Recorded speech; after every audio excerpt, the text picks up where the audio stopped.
رمضان کا مہینہ مبارک ہو، اللہ کا مہینہ ایک افراد رمضان میں کیا ہوتا ہے کہ جن کو اللہ نے روزہ چھوڑنے کی اجازت نہیں دی ان کو روزہ چھوڑنے کی اجازت دی جاتی ہے، اور ایک طرف غلو یہ ہوتا ہے کہ جن کو اللہ نے چھوڑنے کی اجازت دی ہے ان کے چھوڑنے پر بھی پابندی لگائی جاتی ہے۔ اللہ نے بیمار کو روزہ چھوڑنے کی اجازت دی ہے، چاہے بیماری زیادہ ہو یا کم ہو۔ مسافر کو روزہ چھوڑنے کی اجازت دی ہے، چاہے سفر میں تکلیف اور مشقت ہو یا نہ ہو۔ البتہ تکلیف نہیں ہے تو روزہ رکھنا افضل ہے، اور بیماری میں بھی افضل ہے روزہ رکھنا۔ تو وہ بیماری جس میں روزہ چھوڑنا جائز ہے اس میں دو شرطیں ہیں، دو شرطوں کے ساتھ روزہ چھوڑ سکتے ہیں آپ۔ پہلی شرط یہ کہ اگر روزہ رکھا تو بیماری بڑھنے کا خطرہ ہو، آپ کو 99 بخار ہے، آپ نے روزہ رکھا تو 100 ہو جائے گا، تو آپ روزہ چھوڑ سکتے ہیں، چاہے چھوٹی بیماری ہو چاہے گلا خراب ہے۔ آپ کا خیال یہ کہ اگر میں نے روزہ رکھا تو دوا نہیں کھا سکوں گا، گلا مزید خراب ہو جائے گا، حالانکہ گلے کی خرابی کو کوئی اتنی بڑی بیماری نہیں سمجھا جاتا۔ آپ کو چھینکیں آ گئیں، زکام ہو گیا، آپ کا خیال یہ کہ اگر میں نے ٹیبلٹ ابھی نہیں کھائی اور ابھی نہیں سویا ٹیبلٹ کھا کے، رات تک افطاری تک انتظار کیا تو یہ نزلہ میرا بعض دفعہ صبح سحری میں نزلہ شروع ہوتا ہے اور ٹائم گزر چکا ہوتا ہے، یعنی آپ کا خیال یہ ہوتا ہے کہ بھئی سحری کا اتنا ٹائم ہے کہ میں بھی میڈیکل اسٹور سے جا کے دوا لے کر آؤں گا تو روزہ سحری کا ٹائم ختم ہو جائے گا، اور افطاری تک انتظار کیا تو زکام بڑھ جائے گا، تو روزہ چھوڑ سکتے ہیں۔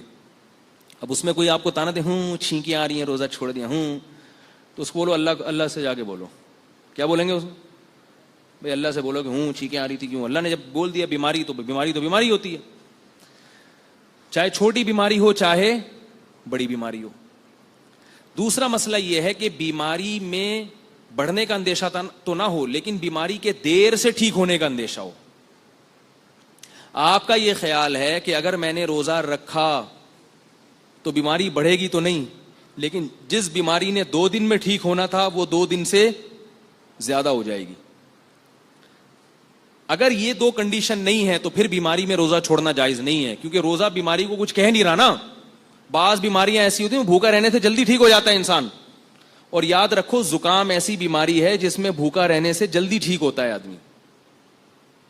یہ تو میں اس لیے کہہ رہا ہوں کہ کسی کو ٹیبلٹ کھانی ہو تو پھر روزہ نہیں رکھ سکتا، ورنہ عام حالات میں بھوکا رہنے سے زکام جلدی ٹھیک ہوتا ہے۔ نہیں آ رہی بات؟ تو ایسے زکام کے مریض کو روزہ چھوڑنے کی اجازت نہیں ہوگی، جس کا یہ خیال ہو کہ یعنی کھانے سے اور بیمار ہوں گا تو وہ تو اور بیمار ہوگا۔ ایک مسئلہ یہ۔ دوسرا مسئلہ بہت اہم یہ ہے کہ پریگنینسی میں یا فیڈ کرانے والی خواتین، ان کے لیے روزہ چھوڑنا جائز ہے یا نہیں ہے؟ یہ مسئلہ بہت زیادہ پوچھا جاتا ہے۔ تو یاد رکھو پریگنینسی کوئی بیماری نہیں ہے، یا خاتون کا اپنے بچے کو فیڈ کرانا کوئی بیماری نہیں ہے۔ لوگوں کے بہت کالز آتی ہیں اور لوگ کہتے ہیں ڈاکٹر نے منع کیا ہے۔ آج صبح ایک صاحب کی کال آئی کہ ڈاکٹر نے کہا ان کو ہر تھوڑی دیر کے بعد پانی پینا ضروری ہے کیونکہ یہ بچے کو فیڈ کرا رہی ہیں، لہذا ان کو ہر تھوڑی دیر کے بعد پانی پینا ضروری ہے۔ میں نے کہا یہ کب سے ضروری ہوا ہے؟ آدم علیہ السلام کے زمانے سے لے کر آج تک ہماری ماؤں کے دور تک تو پانی پینا، ڈاکٹروں کے ہاں تو صبح اٹھ کے 48 گلاس پانی پینا بھی ضروری ہو گیا ہے، سنا ہے؟ 48 سے تھوڑا کم کر لیں۔ ایک صاحب نے بتایا کہ ڈاکٹر نے کہا کہ صبح 6 گلاس پانی پیا کرو۔ میں نے کہا اللہ کا واسطہ نہیں پیا کرو، ابھی اس کی ڈیٹیل پھر کسی اور وقت بتاؤں گا۔ دنیا میں کوئی جانور بھی صبح اٹھ کے پانی نہیں پیتا، الا یہ کہ رات کو پینا بھول گیا ہو یا پیاس بہت لگ رہی ہو، وہ بھی صبح کچھ کھانے کی طرف جاتے ہیں۔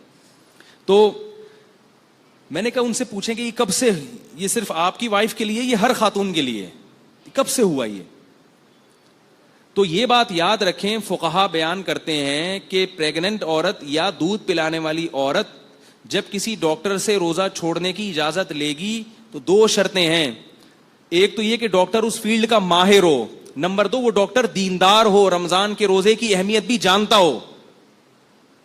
نہیں آ رہی بات؟ میرا خیال ہے بہت سے ڈاکٹروں کا اپنا روزہ نہیں ہوتا، وہ رمضان کی اہمیت ہی نہیں ہے ان کے دلوں میں، وہ ذرا سی باتوں پہ عورت کو اجازت دے دیتے ہیں روزہ چھوڑنے کی۔ تو پریگنینسی یا فیڈ کرانا یہ کوئی بیماری نہیں ہے. ہاں اگر کسی خاتون کو کمزوری ہے, وہ فیڈ کرانے سے باقاعدہ ان کو چکر آتے ہوں یا بچے کو نقصان کا خطرہ ہو, دودھ نہیں بن رہا ہو, پھر کسی ڈاکٹر کو بتائیں. پہلی بات, اگر وہ ڈاکٹر دیندار ہوگا تو وہ ایسی ٹیبلٹ آپ کو بتا دے گا یا ایسی خوراکیں آپ کو بتا دے گا جو آپ مغرب سے لے کے صبح سحری تک نان اسٹاپ کھائیں, اور اس میں اتنی انرجی ہوگی کہ وہ آپ کو صبح سے لے کے شام تک ریلیکس کر دے گا, اور آپ کی یہ فیڈ کی ضرورت انشاءاللہ پوری ہو جائے گی, اور آپ کو خوراک کی چندہ ضرورت نہیں رہے گی. آج پورے بیان میں یہ چندہ کا لفظ نہیں آیا تھا, رہ گیا تھا, ٹھیک ہے نا. آپ کو مزید کسی خوراک کی چندہ ضرورت نہیں رہے گی. اسی طرح پریگنینسی میں بھی یہی ہے. لیکن پھر بھی اگر ڈاکٹر سمجھتا ہے, دیندار بھی ہے, سمجھدار بھی ہے, وہ سمجھتے نہیں واقعتاً نقصان ہوگا, تو پھر چھوڑ سکتے ہیں روزہ ایسی ضرورت. تو بلا وجہ ذرا سی باتوں پہ نہیں. روزہ رکھ کے تو پریشانی تو ہوگی بھائی, روزے کا تو مقصد ہی پریشان کرنا ہے. ایسا روزہ جس میں کچھ بھی نہ ہو, یہ کون سا روزہ ہوا بھائی؟ تو روزہ رکھیں گے تو گریں گے بھی, چکر بھی آئیں گے, پریشانی بھی ہوگی, تو ہوگا. لیکن اگر واقعی بیماری ہے تو چھوڑ سکتے ہیں. اور یہ بھی یاد رکھیں, آخری مسئلہ بتاتا ہوں بس, اس کے بعد میں اپنے بیان کو ختم کرتا ہوں, کہ یہ جو گرمیوں کے روزے ہیں اس میں مزدور طبقہ پہلے تو سب رکھتے تھے, آج کل کراچی اور پنجاب میں مزدوروں نے روزے رکھنا چھوڑ دیے ہیں. صوبہ سرحد میں یہ جرت نہیں کر سکتا کوئی. کراچی اور پنجاب میں مزدوروں نے روزہ رکھنا الا ماشاء اللہ سوائے چندے کے روزہ رکھنا چھوڑ دیا ہے. اور دلیل یہ دیتے ہیں کہ روزہ رکھ کے ہم سے مزدوری نہیں ہوتی. تو یاد رکھو, مزدور کے لیے روزہ رکھنا بالکل ایسے ہی حرام اور گناہ کبیرہ ہے جیسے ایئر کنڈیشن میں بیٹھ کے اور ایئر کنڈیشن روم میں سونے والے کے لیے روزہ چھوڑنا حرام. رہا یہ مسئلہ کہ مزدور کرے کیا, وہ روزہ رکھ کے کیسے مزدوری کرے؟ دن میں مزدوری چھوڑ دے. وہ میں نے ایسے مزدور دیکھے ہیں جو رمضان میں دن کے اندر مزدوری نہیں کرتے. گڑھا کھودنا ہے, کہتے ہیں بھائی مغرب کے بعد آئیں گے, صبح سحری تک کام کریں گے ہم. تو یہ ہو سکتا ہے, یہ کوئی جنگل تو نہیں ہے کہ جس میں دن میں کام کرنا ضروری ہو, رات میں بھی دن کا سما ہوتا ہے شہروں میں.